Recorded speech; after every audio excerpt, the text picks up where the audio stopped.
আছে মানে এটা চিন্তা কষ্ট হয় আমি যখন বিদেশ থেকে বাইতেছি বাইতে হওয়ার পরে কই আমার বউ রে তো তোমার মা দিও না মুয়ের দি ঠিক রয়েছে করতে রে আমার বউ অসুবিধা কই আমার মা এটা করোই না তো আম্মা এই যে আপনি আমার দুটি জায়গা যে খাই রে মক্কর কইরা আজকে আইছি আপনার ভাই আপনি আমার নাতি ধরেন হিসাবটা মানে হাওলা টের আম্মা কবে দিবেন কবে দিবেন আমরা হচ্ছে এই যে আমরা ওদের দেড় লক্ষ টাকা হাওলা টের আমি কোরআনে ইচ্ছা রাখি কর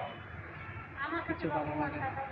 না না আমরা তো আমার দেয়া নাই যা তাহলে আপনি আমাকে কেন কেন না আমরা নিলে হাওলা আমার বউ গেছে বলাইছে আপনার এই রঙের কথা যেমন দিন যাইবো আমার বিদেশি কামাইছি আমি যে কত কষ্ট করে টাকা কামাই করে কমাইছি আপনি আমার কমাই দিয়ে বাবা রে আমি তোর পারবো তো তুই কে আছে তোর কল্পনা করতে আমি আমার বাবার লাগছে না অঙ্কটা আইলে হই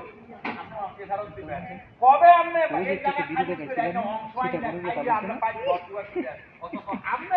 যে সময় কে আছে না আপনি কোনো কথা দিবে অপমান করলো অপমানের ধরে না দেন আপনার শরীরের তেল আর আমার শরীরের তেল তুমি তো দেখছো কতটুকু পারি না ভাই ঠিক আছে কথা বলে হ্যাঁ আপনার আমি একদিনের সময় দিতাম না আপনি আমার শাশুড়ি দেখেন আমার কথা শোনেন আপনি আমারে কবে বিয়ার আছি যাবেন আমার আপনার একটা ফার্ম টেস্ট দেন আমি আপনার একটা আমনুর কথা বলেন হ্যাঁ এক বছর টিয়ার আটা করতে দিবেন আপনি আমারে না কুসেল করতে দিবেন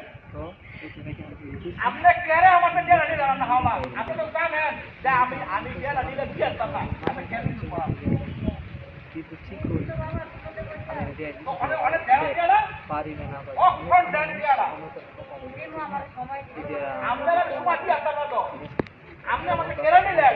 আপনার মাই আমাকে কেড়ে নিলেন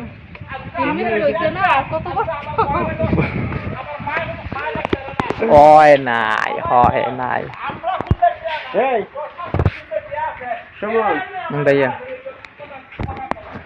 মনে বড় আশা ছিল জামু শুনিয়া গো বাড়িতে কালাম আমি মনে ক্যামেরা মুছে দেন বুঝে চলিয়া জানি না সে কোথায় আছো সেই তুমি ডাকো কাছে ঠিক আছে